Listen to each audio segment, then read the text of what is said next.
Buenos días, amigos, amigas. Reciban todos ustedes un extenso y cordial saludo este día 28 de febrero del año 2025. En este escenario, Jurídica Sandra Yaya.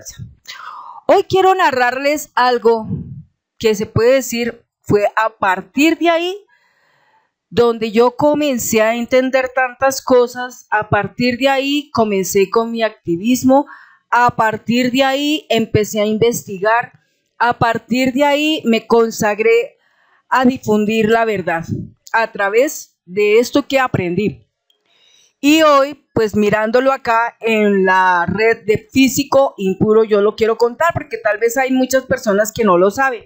¿Qué exactamente fue lo que ocurrió el 16 de febrero del año 2000 en Montes de María, en este sitio que se llamaba El Salado, y que allí ocurrió la masacre más grande de la historia y cruel, y cruel.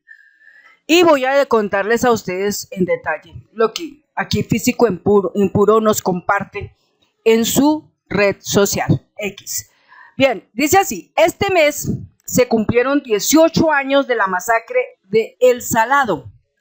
La masacre de El Salado fue una mezcla entre el terrorismo de Estado, la tergiversación de los medios de desinformación, como dicen Noticracia, desinformación en sus justas proporciones, ¿no? Y el olvido del pueblo colombiano.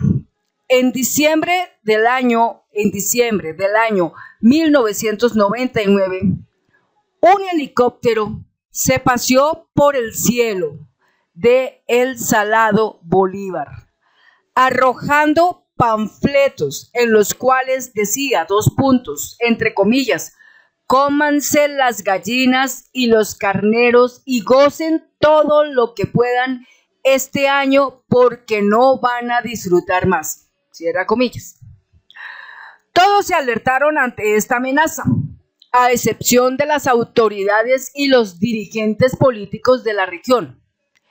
El 16 de febrero del año 2000, paramilitares, exmilitares y militares activos rodearon El Salado para evitar que la población escapara.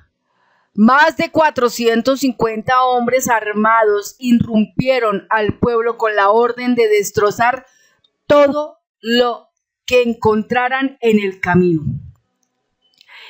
El sonido de las balas a la distancia anunció la llegada de los terroristas. Cientos de personas decidieron huir y esconderse en ese momento. Quienes lo hicieron tuvieron que resistir el hambre durante la semana que duró la masacre. Aquellos que no lograron escapar fueron víctimas de la tortura y la muerte. Punto y coma. A los sobrevivientes solo les quedó en la memoria el peso y la herida de un cruel recuerdo. Expulsaron a todas las personas de sus viviendas y las obligaron a reunirse en la plaza del pueblo, frente a la iglesia. Con el sonido de las gaitas y los tambores, los paramilitares dieron inicio al que se convertiría en uno de los asesinatos masivos más grandes del siglo XXI en Colombia. A las mujeres las ataron a los árboles e hicieron fila para violarlas. No conformándose con eso, introdujeron por sus órganos genitales distintos objetos como alambres y palos para torturarlas. ¿Por qué? Según ellos, las mujeres del pueblo eran las amantes de los guerrilleros. Cortaron las orejas de quienes se les antojó. Jugaron al ahorcado, punto y coma, amarrando una soga al cuello de la persona, atezando por los dos extremos, golpearon y dispararon a quien quisieron, todo lo anterior por diversión. Ese sangriento espectáculo lo repitieron día a día durante una semana. Mientras tanto, los familiares de quienes se encontraban en el pueblo se aglomeraron en la carretera preocupados por lo que ocurriría ahí, pero el ejército les prohibió el paso. Ni siquiera la Cruz Roja Internacional pudo pasar. Esto prueba la relación que hubo entre los paramilitares y sectores criminales de la fuerza pública. Los medios de comunicación tergiversaron la noticia. Ejemplos de ello fue una entrevista que realizó Darío Arizmendi a Carlos Castaño en el programa Cara a Cara de Caracol Televisión, en la cual el paramilitar dijo que lo que había ocurrido fue un enfrentamiento con la guerrilla, entre comillas, y esa fue la versión que los medios promotores del paramilitarismo difundieron. De inmediato justificaron la masacre e hicieron ver a las víctimas como, entre comillas, guerrilleros caídos en combate, cierre comillas. Muchos sobrevivientes huyeron del pueblo, engrosando las cifras del desplazamiento. El pueblo colombiano olvidó esta masacre. Prueba de ello es que los autores intelectuales y los partidos políticos involucrados continúan siendo elegidos por el voto popular para gobernar. Pocas veces se habla del terrorismo de Estado en Colombia, y cuando se hace, olvidamos decir la posición ideológica de los autores de la violencia. Créditos a quien corresponda. Esta es una fotografía de lo que pasó en esa época. Hay que decir algo muy importante aquí. El paramilitarismo es militares retirados y militares activos de ese gobierno nefasto, cruel, barbárico, vil, masacrador, criminal de personas indefensas que nunca tuvieron la posibilidad de poderse de alguna manera defender. Los medios de comunicación de la época taparon el crimen y aún lo siguen tapando. La masacre del Salado, muchos murieron y muchos de ellos eran inocentes. Y hoy todavía por algunos de ellos no hay justicia. Hoy todavía de lo que aquella vez pasó, hoy todavía personas en el Congreso, conocedoras de ello, todavía se pasean por el salón elíptico como si no hubiera pasado nada. Los periodistas, todavía algunos siguen afirmando que el criminal de guerra y procesado Álvaro Uribe les sigue demostrando actos de inocencia. El día de ayer, en la versión dada por el ex paramilitar que lleva pagando una condena de 40 años en la cárcel, el señor Juan Guillermo Monsalve, reveló y dejó claro que efectivamente el señor Uribe, como el que comandaba esas fuerzas militares, proporcionó los hombres militares de las fuerzas militares de Colombia de esa época para trabajar en colaboración y en alianza con el paramilitarismo. Lo confirmó cuando dijo, yo no mandé paramilitares, mandé militares. ¿A dónde? A esos lugares. Es decir, queda comprobado totalmente la relación entre los Uribe y el paramilitarismo. Esta crónica, esta historia desgarradora, triste, lamentable, una historia icónica que pasará en el mundo, nos deja la evidencia de lo que un pueblo estuvo largo tiempo dormido, y ese pueblo dormido solamente vino a despertar casi todo cuando subió al poder Gustavo Petro.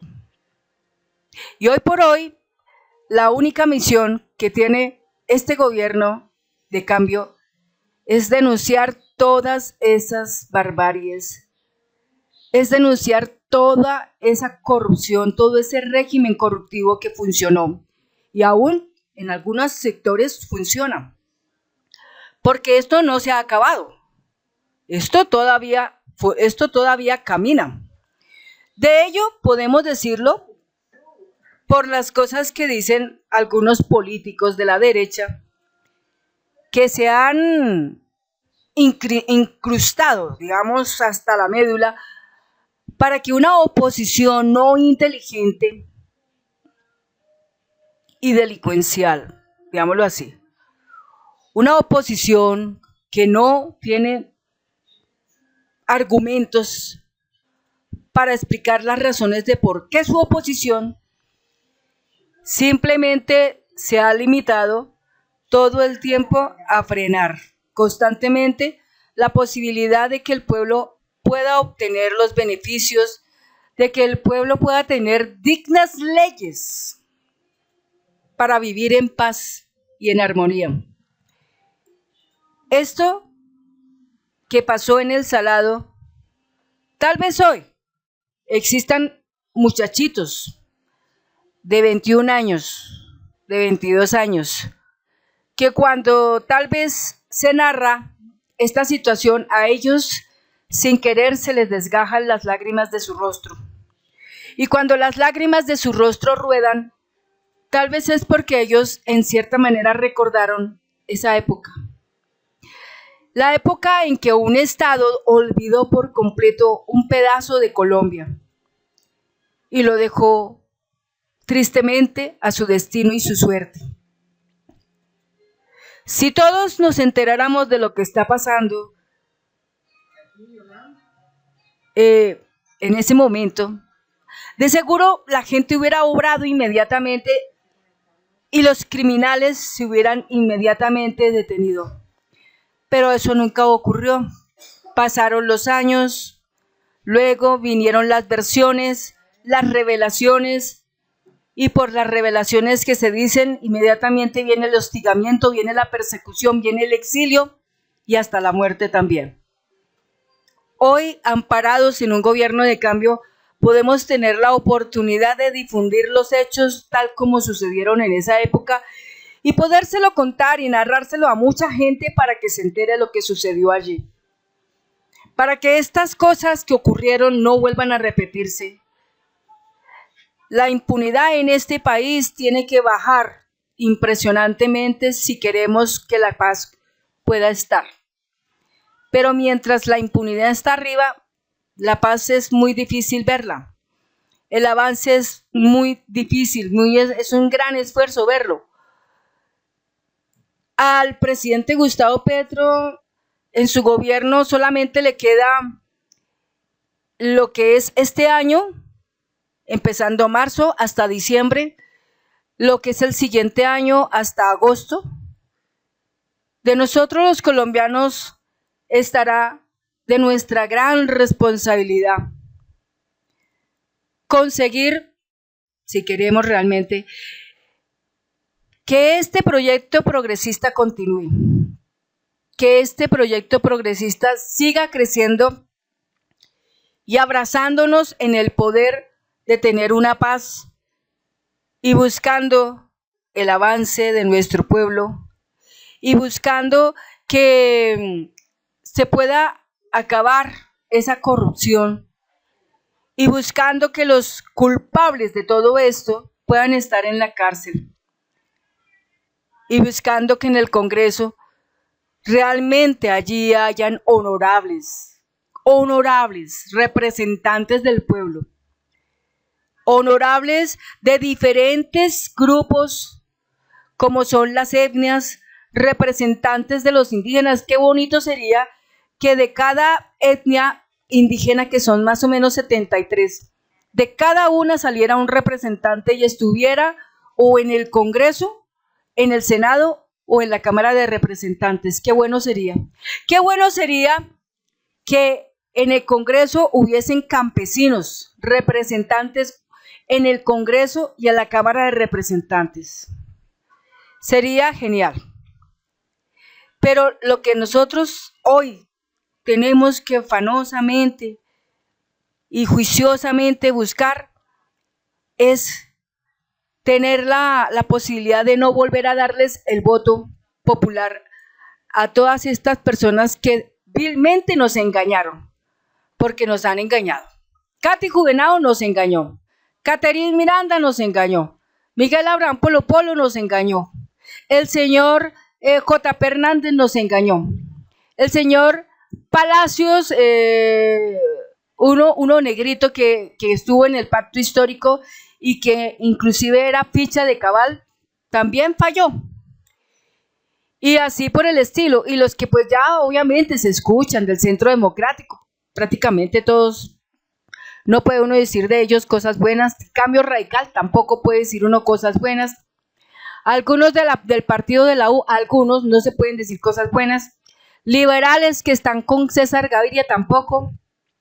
Conservadores recordaremos siempre, todo momento, al señor Efraín Cepeda Saravia y otros personajes como Iván Name, Andrés Calle, que se dedicaron a bloquear las reformas, y el señor Efraín Cepeda Saravia aún lo hace, bloquea las posibilidades de que estas reformas salgan, de que esta reforma de la salud se pueda agendar, que la necesitamos los colombianos y bastante, pero ellos van a seguir bloqueando, van a seguir impidiendo que la posibilidad del debate de la reforma de la salud pueda estar en la agenda.